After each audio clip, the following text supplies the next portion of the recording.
Hey, I'm Finn, and today I wanted to talk about Red vs. Blue, namely the Chorus Trilogy, which in my opinion is actually Red vs. Blue at its best.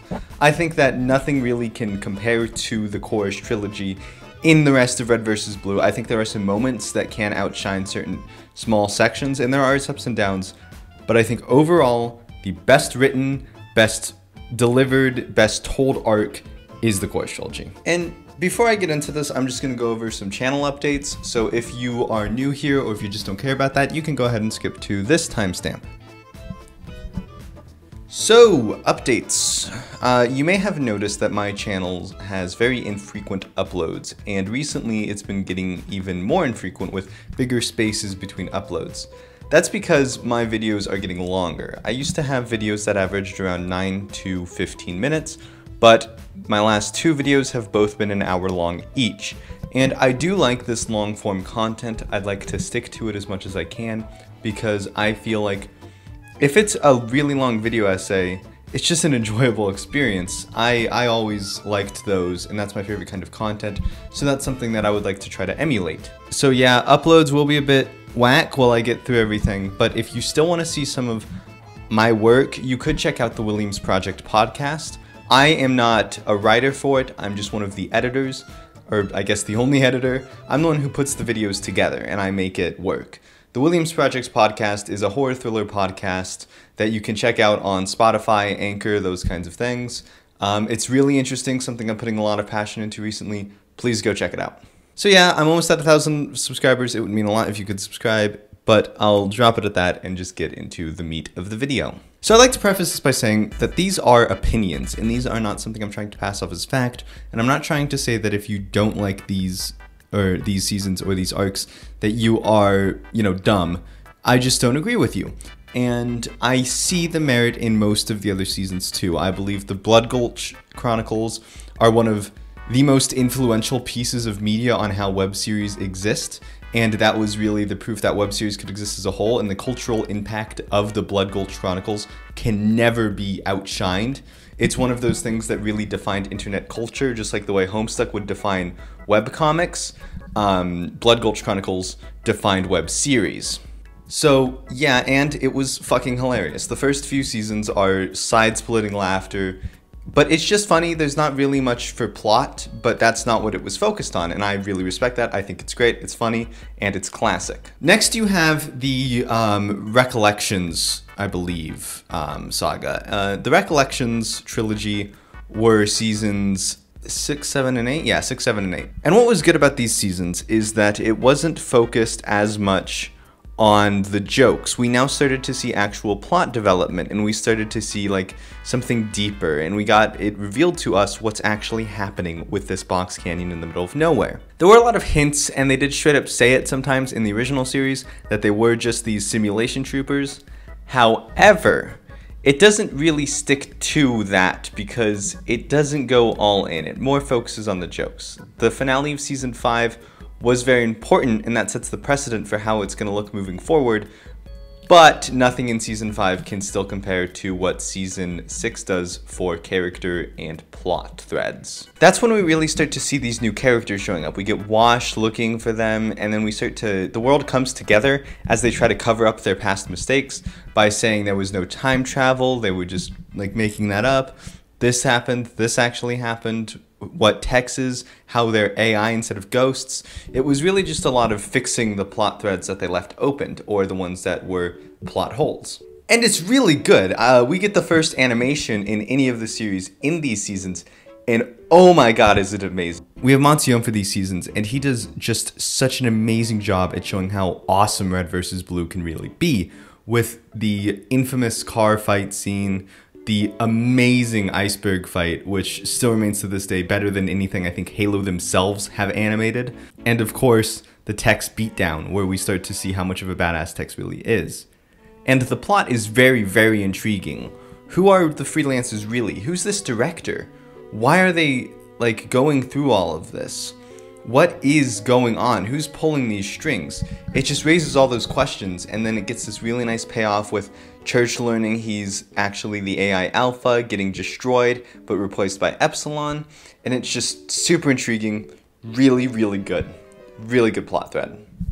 And then you have the Freelancer Cycle, which is seasons 9 and 10, where the Reds and Blues are really side characters, which was a really interesting decision because in season 9, we never actually see the Reds and Blues. We only see the sort of ghost implant memories that Church has of them, which is very interesting, but we never actually see what they're doing. Instead, the series mostly focuses on what's happening, or what's already happened, with the Freelancers.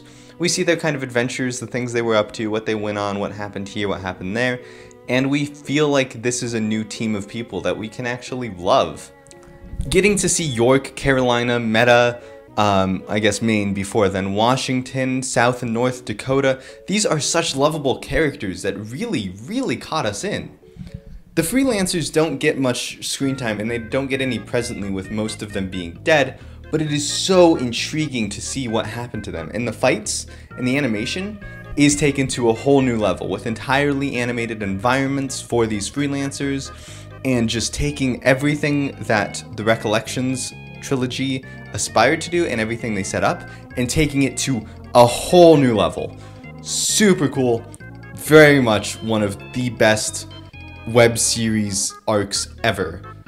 So it's pretty bold of me to go out and say that I believe Chorus has the best arc, and Chorus is the best trilogy slash saga slash book slash whatever you want to call it. So I made this video as a way of me expressing my thoughts on why and trying to defend them before people start attacking me for them, because I believe most people think Chorus was unnecessary and not an arc that needed to be told. Yeah, have to agree. It was a story that didn't have to be told. It was after their personal arcs were completed, so it was pretty bold of them to even try to kind of step out and work on something like this. But I think its removal from what it was actually really helps benefit, and I'll get into that in the plot section. Which reminds me, this video essay is divided into several chapters, which you can see listed here. We've got one on plot, one on character, one on storytelling, and one on the fight scenes. Go ahead and skip to whatever you want.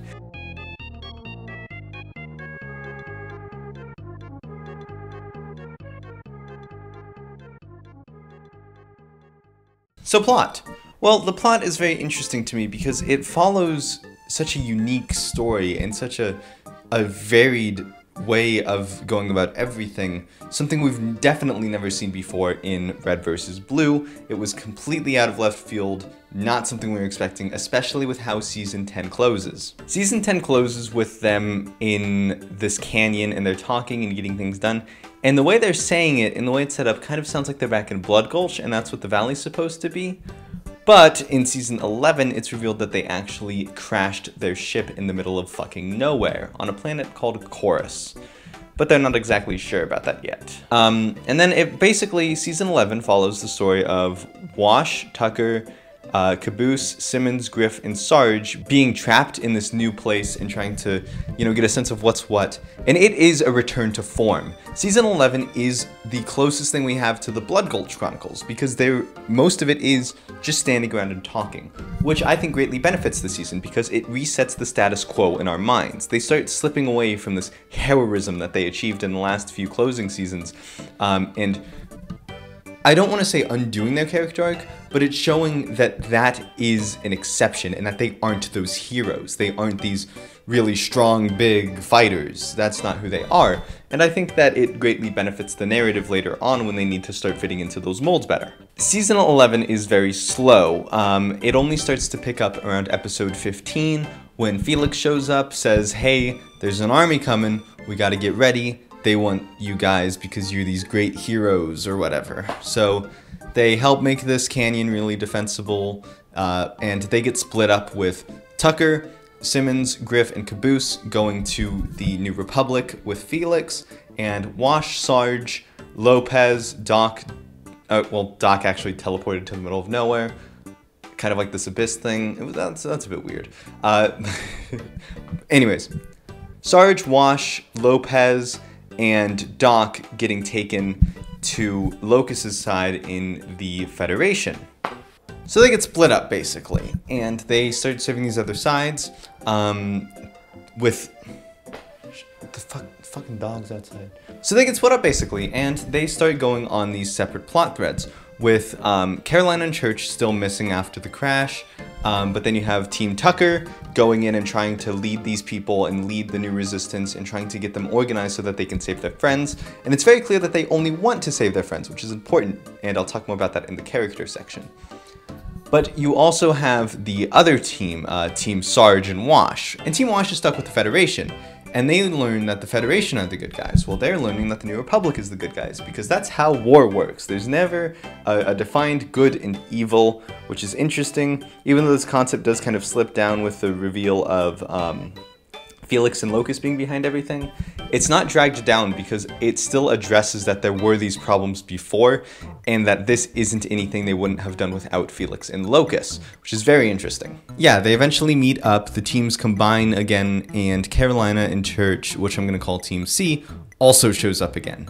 So boom, everyone's back in one place with this new doctor, Emily Gray, and they kind of just sit around and talk a bit more, until deciding that they need to tell people that Felix and Locust are actually the bad guys and there's no reason for the New Republic and the Federation to fight. They do this in one of the coolest fights ever, with them just trying to keep them busy, and a throwback to the helmet cam, revealing to everyone what Felix's evil plan was, and they get busted, they go out in hiding and wait for season 13. It's a really good ending, you see all these plot threads finally come together, it's just really, really well done.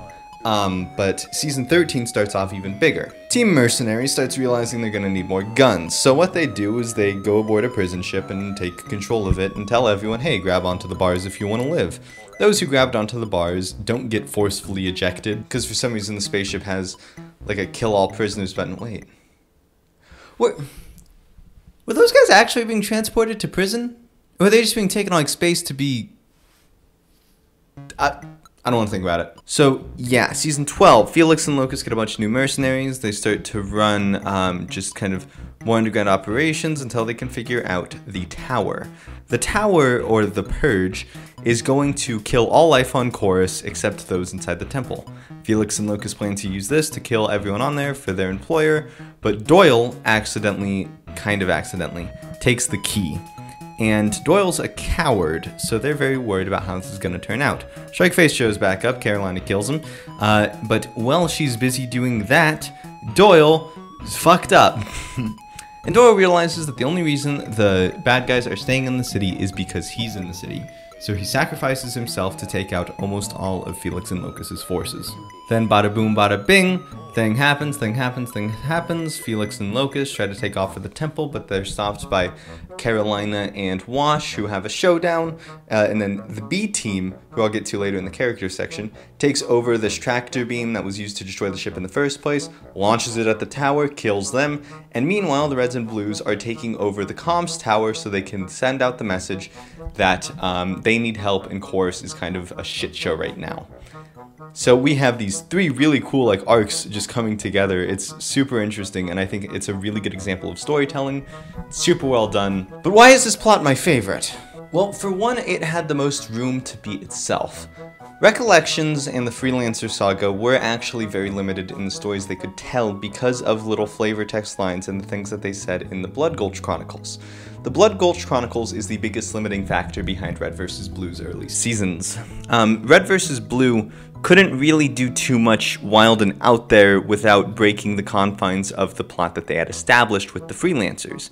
And this arc gets a bit stale. I think they cut it off at the perfect time. Season 10 is when everyone was like, okay, Freelancers are dead, can we move on? And they did, and the best way to do that was to remove them from their element. So by doing the ship crash with this new planet, it actually fits really well, and it lets them explore a whole new world and all this new stuff without being limited to that earlier decision of Freelancers are this important. They're dead and gone, and this is the recognition of that while we move on to these new characters and these new arcs. And another thing that is important about this series and this saga is that it doesn't break the consistency of Red vs. Blue. It does introduce all these alien temples and alien towers that seem a bit fantastical. However, it's nothing that hasn't been established earlier on in other seasons. It remains consistent with character and plot threads while still being something new and exciting, which I feel like the later seasons in the Shizno Paradox, 14, 15, and 16, and 17, I believe now, fail on this. By introducing time travel, it's so far out of this element and so far out of what we're used to for Red versus Blue, it feels like jumping the shark, which is why I've made the fin test. I named the fin test after myself. It's basically something that you can use to tell if your characters have jumped the shark, or if they're in a situation they probably shouldn't be in based on the confines of your narrative. So, how to do the fin test? Basically, ask yourself a few questions. Question 1. Is time travel a well-introduced concept that was set up from the very beginning of your story? If the answer is yes, then time travel is okay and you pass the fin test. If the answer is no, then ask yourself question number 2. Is this time travel an imperative plot device? If you said yes or no, you failed the fin test. If you ever introduce time travel without having it planned from like the very beginning, it always feels like jumping the shark and just like this ridiculous notion, and it doesn't match with the world. Some movies and stuff try to find very specific ways to make time travel fit, and I feel like Avengers Endgame did this very well. Time travel wasn't really a part of the narrative, but they slowly built towards it from kind of earlier on, and so when it happened in Endgame, we were like, yeah, okay, that's fitting. But no, that's just a rant on the new seasons. I'm trying to focus on the core trilogy. I think what this season really does best is combining plot threads. I've said that a few times, that like when these threads all come together and weave into one, it is a brilliant example of just what is possible with planning. I just think it's really cool to see the arcs of Carolina and Wash fighting at the tower, and the communications temple battle, and the tractor beam tower all come together simultaneously with the alien tech plotline that was set up earlier, and with Doyle's sacrifice, the war happening. It all just comes together and it really feels climactic. But how it does this is a lot of its basic storytelling.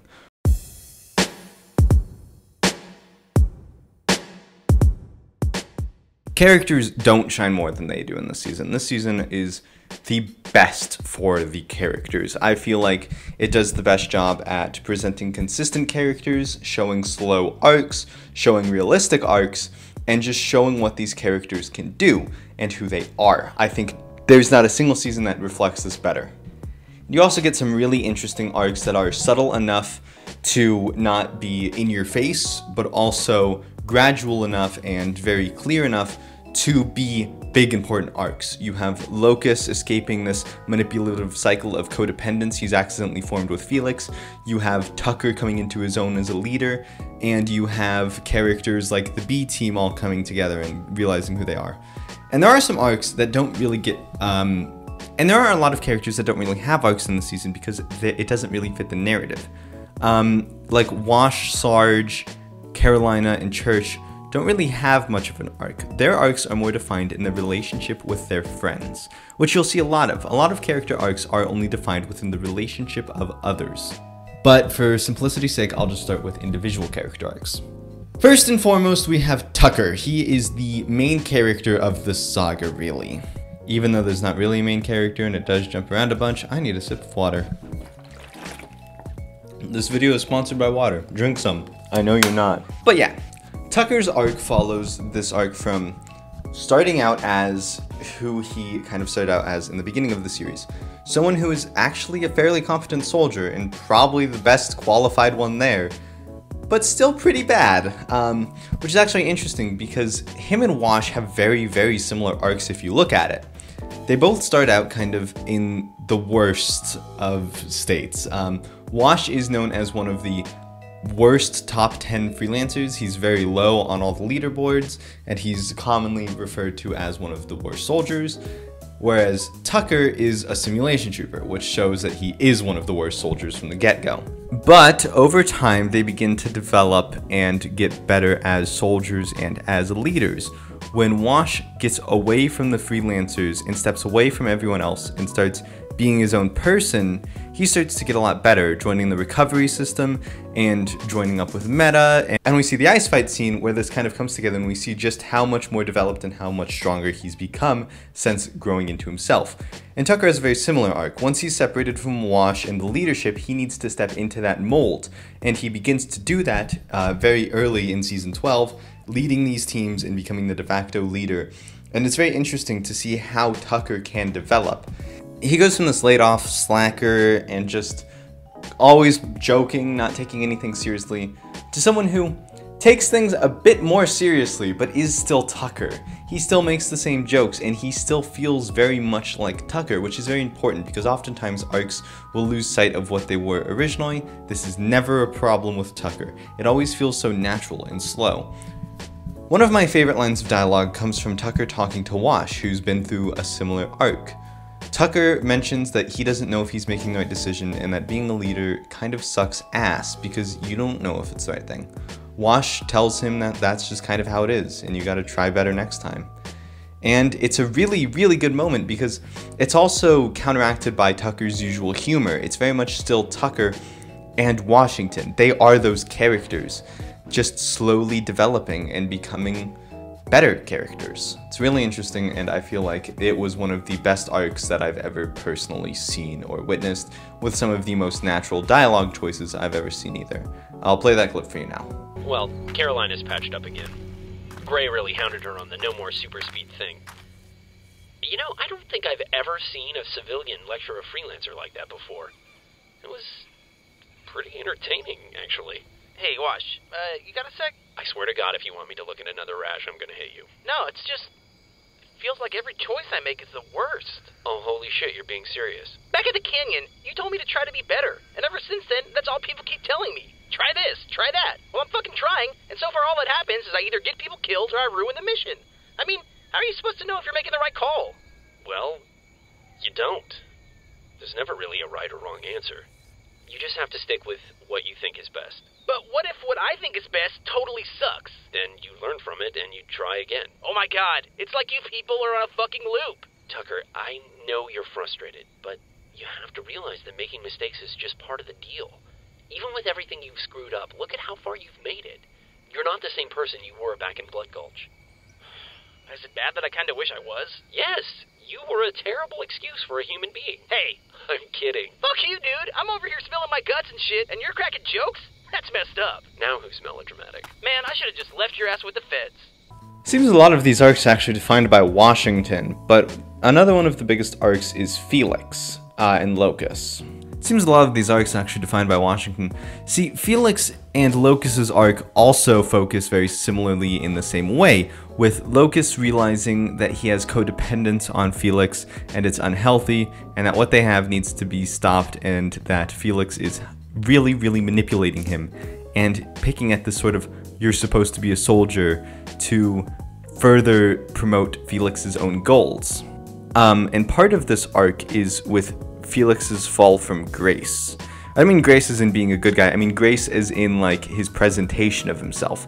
He was very jokey, very haha look at me, and very confident in his abilities, and he exuded this confidence, and he never broke his bearing. His bearing was constantly the smiling face in this facade he put up. The only times we see it broken down are at the end of season 12 when he kind of hints at this future break, and then season 13 at the finale when he fully breaks down, starts maniacally laughing and freaking out, throwing his head each way, looking all the reds and blues, looking at Felix, or Locus, and then getting blown the fuck up.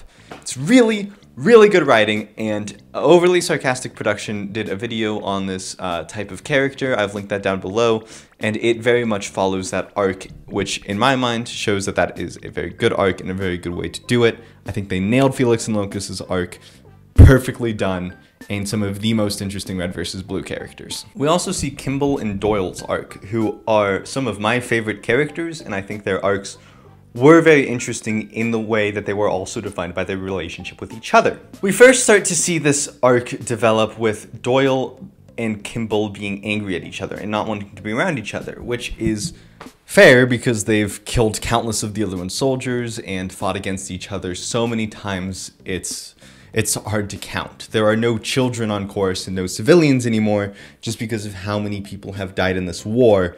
So it's pretty fair to assume they're not going to get along too great. But Doyle begins to respect certain aspects of Kimball's character. He really admires and respects how quick she is to give her life for her cause and how much she wants to fight. And seeing the slow looking up to her really comes together with his sacrifice and killing all of the Federation troops and killing all of these mercenary troops. I think it's really well done and very gradual, very subtle, with just a few kind of moments really sticking out, saying, with Doyle saying things like, "I wish I had half the courage you did, Miss Kimball." It's just so sweet and one of the best arcs. And then after Doyle dies, Kimball can then take that relationship and the trust that she put into him into the other Federation soldiers. So then she gives this amazing speech in his memory and in his honor about how the Feds and the New Republic need to trust each other the way that she trusted Doyle. And it hits so hard. It's just such a good speech. It really gets me pumped. And it's so cool to see that their relationships continued to define their character arcs even after Doyle had died. So, storytelling. Storytelling is very vague, but what I'm referring to is pacing, why characters are where, why things happen, if it makes sense for the world, the continuity, and if it all comes together nicely. This is different from plot because plot is more the basic, this is what's happening. Storytelling is more like, what is being shown for this happening? How much do we know about this happening? What is on screen, what is off screen? And I think the first thing I wanted to talk about is the stakes, because unlike most movies or shows, it says the world is ending, we need to stop it. And you go, yeah, people live in the world. Should probably stop that from happening. World blowing up fucking sucks, dude. I live in that thing. I don't want to die. But it's not very intriguing for us. It's more like, okay, world's ending.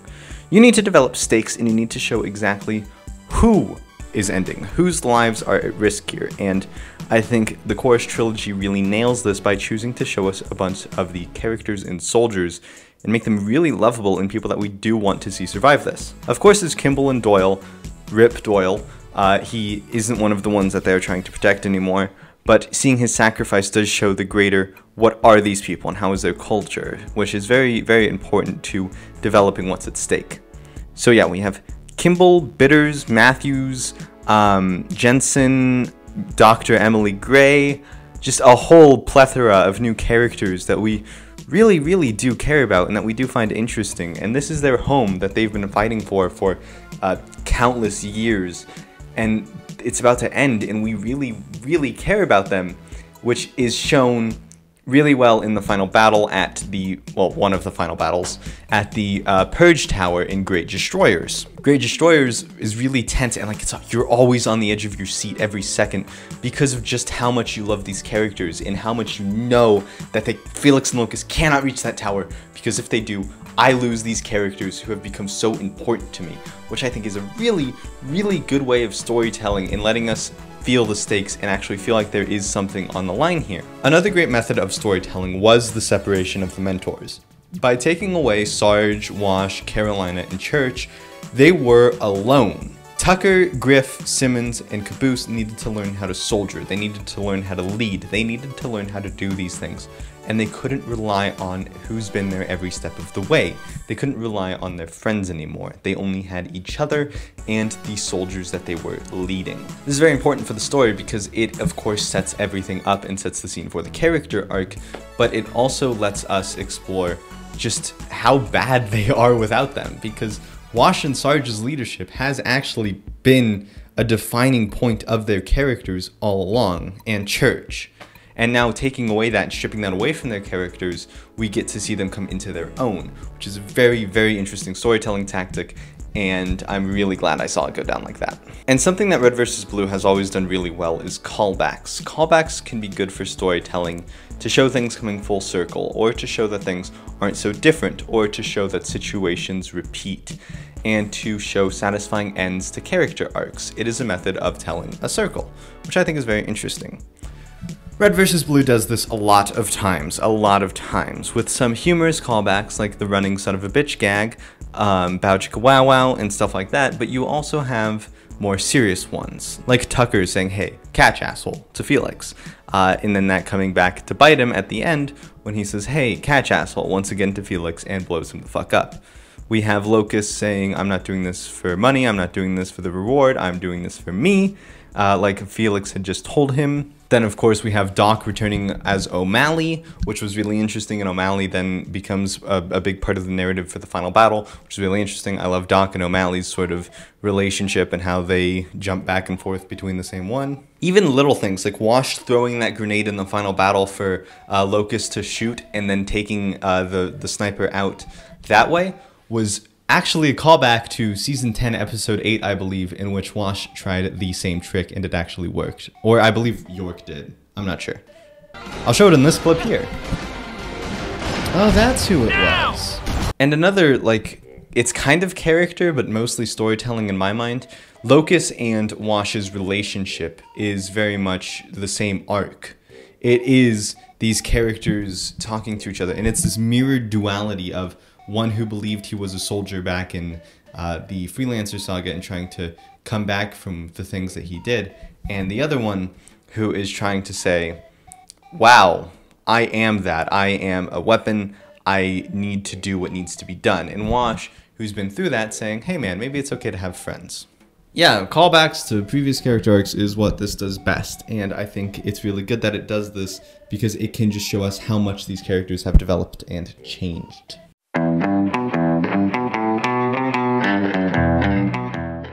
And last, but certainly not least, is fight sequences. This may seem a bit out of place because most videos are all, no, it's for this narrative reason and within the confines of this world, this is important, this is blah, blah, blah, blah. But that's boring. Sometimes I just want to see people fucking kick ass. You're telling me we got super soldiers and we don't get to see them beat the shit out of each other for the first, like, 2 seasons? What is that? Well, fights are used mostly as a narrative tool in Red vs. Blue, because fights being used just to have fights can kind of get boring. Every fight has some sort of big emotional resolve at the end in this season, unlike the other ones where there were sometimes just fights to have fights. Like I said, it is very iconic, but the text fight could be completely removed and the story wouldn't suffer from it. But all of these fights are super narratively important. The first fight separates Wash, Sarge, and the others.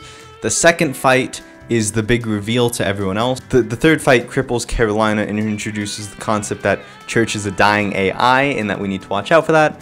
And the last few episodes of all of those fights is of course the finale and has a lot of emotional repercussions. However, sometimes it's nice to see people beat the shit out of each other.